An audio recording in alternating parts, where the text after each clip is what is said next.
Hello बच्चों, मेरा नाम डॉक्टर उर्मिला है और आज हम जो व्याकरण का टॉपिक करने वाले हैं वो है वर्ण विच्छेद। विच्छेद का क्या अर्थ है? अलग करना। और वर्ण विच्छेद की परिभाषा क्या है? शब्दों के वर्णों को अलग अलग करके लिखना वर्ण विच्छेद कहलाता है। कैसे?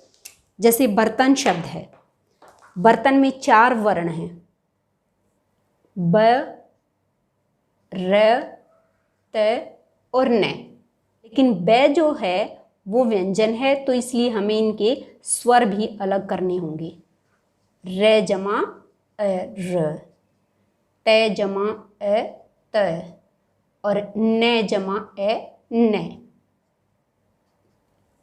तो ये क्या हुआ? ब, र, त और न, बर्तन। इसमें हमें स्वर और व्यंजन दोनों को अलग अलग करके लिखना होता है। और एक विशेष बात क्या होती है कि जो व्यंजन होते हैं उनके नीचे हमेशा हलंत लगाया जाता है ऐसे करके, और जो स्वर होते हैं उनके नीचे कोई हलंत नहीं लगा होता। ये बात आपको विशेष रूप से ध्यान रखनी है। आगे है काजल। पहले हम क्या लिखेंगे? का, ज और ल। अब का में किसकी ध्वनि आती है? आ की, तो कै को अलग किया यानी व्यंजन को अलग किया, और ध्वनि किसकी आई? आ की, तो इसका मतलब स्वर क्या है? आ। तो कै जमा आ का, जय जमा ए जय और ले जमा ए ले, काजल। राजा, रा और जा। रे में किसकी आवाज आई?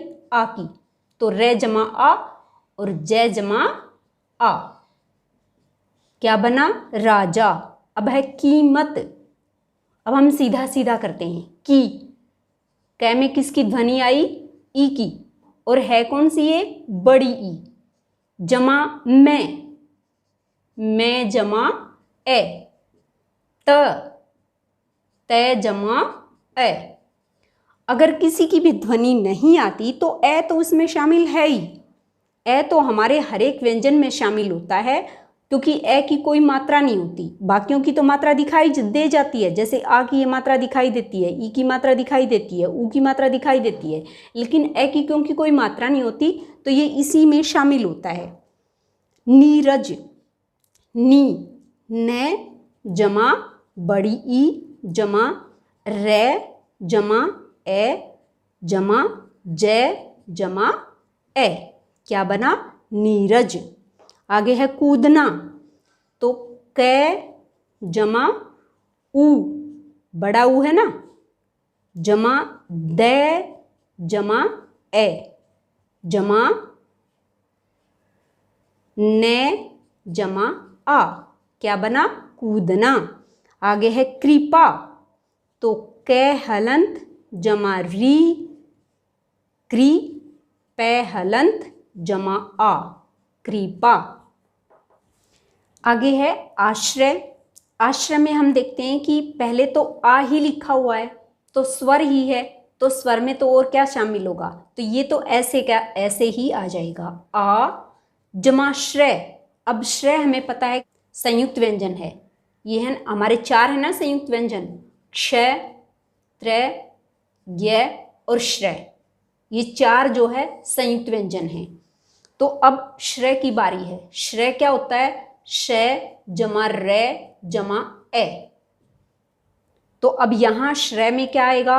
आ तो ये यूं का यूं आ गया, श हलंत जमा रे हलंत जमा ए, आश्रय ये हलंत जमा ए।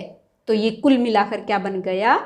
आश्रय, आश्रय। अब आती है बारी स्वाद।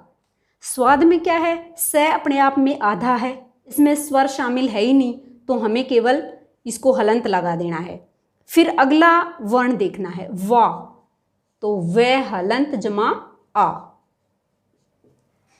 आगे क्या है? दे हलंत जमा ए।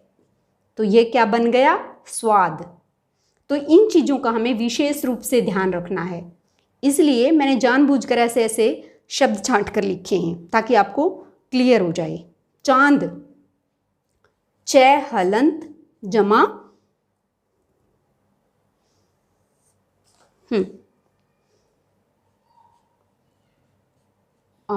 चा द हलंत जमा ए ग्रह।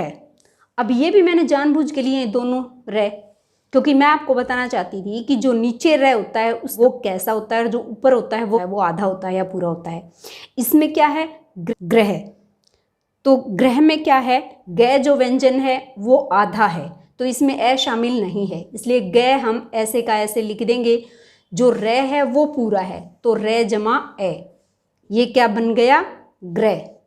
और है जमा ए, क्योंकि है में ए शामिल है। अब ये वाला जो रे है, पहले हम से का देखते हैं। से में क्या है, से हलंत जमा ए। उसके बाद रे, अब जिस भी वर्ण के ऊपर होगा ना रे, वो हमेशा आधा होगा, लंगड़ा होगा, क्योंकि जो आदमी सही सलामत होगा, अपाहिज नहीं होगा, वही तो किसी दूसरे को सिर पर उठाएगा। जो खुद ही अपाहिज होगा वो किसी को सिर पर क्या उठाएगा। तो जिसके भी सिर पर है कोई भी अक्षर, वो हमेशा क्या होगा, आधा होगा। इस बात को आप हमेशा याद रखेंगे। यहाँ भी हमने क्या किया था, रे क्या था, रे नीचे था ना, ग इसके सिर पर था, तो इसका मतलब ग क्या था, आधा था। यही बात बताई है मैंने। अब यहाँ भी क्या है, रे आधा है, और जिस अक्षर के ऊपर होता है उससे हमेशा पहले बोला जाता है। तो यहाँ अब क्या आएगा, रे हलंत। फिर आता है पे, तो पे हमारा है ही पूरा, पे हलंत जमा ए। ये चारों शब्द मैंने ऐसे लिए थे जो थोड़े से मुश्किल थे, और ताकि आपको क्लियर हो जाएं। एक बार इनका भी बता देती हूँ। श का वर्ण विच्छेद कैसे होगा, क हलंत जमा श जमा अ, क्योंकि इसमें दो दो व्यंजन शामिल है ना। इसी तरह त्रै जो है, त्रै भी क्या है, तय जमा रे हलंत जमा ए, त्रै। इसी तरह ये जो है, जय हलंत जमा ये हलंत जमा ए। और श्रय जो है वो अभी हमने बताया ही था कि शय हलंत जमा रे हलंत जमा ए। तो इन चारों को भी याद रखना है। अब मैं आपको कुछ शब्द देती हूँ, आप उनका वर्ण विच्छेद करके देखना। छत्र, सुंदर, पत्ता, ट्रक, ज्ञान, स्तंभ, पार्थ, किला, बेल और आलोक। आप सभी इन 10 के 10 शब्दों का वर्ण विच्छेद करके अपनी कॉपी में लिखेंगे और अपने टीचर को दिखाएंगे। और इसके साथ ही एक बात और, सभी बच्चे अपना अपना नाम लिखेंगे और अपने नाम का भी वर्ण विच्छेद करेंगे। इसी के साथ हमारी ये वीडियो ख़त्म हुई। अगर वीडियो अच्छी लगे तो इसे लाइक और शेयर ज़रूर करना और मेरे चैनल को सब्सक्राइब करना। Thank you.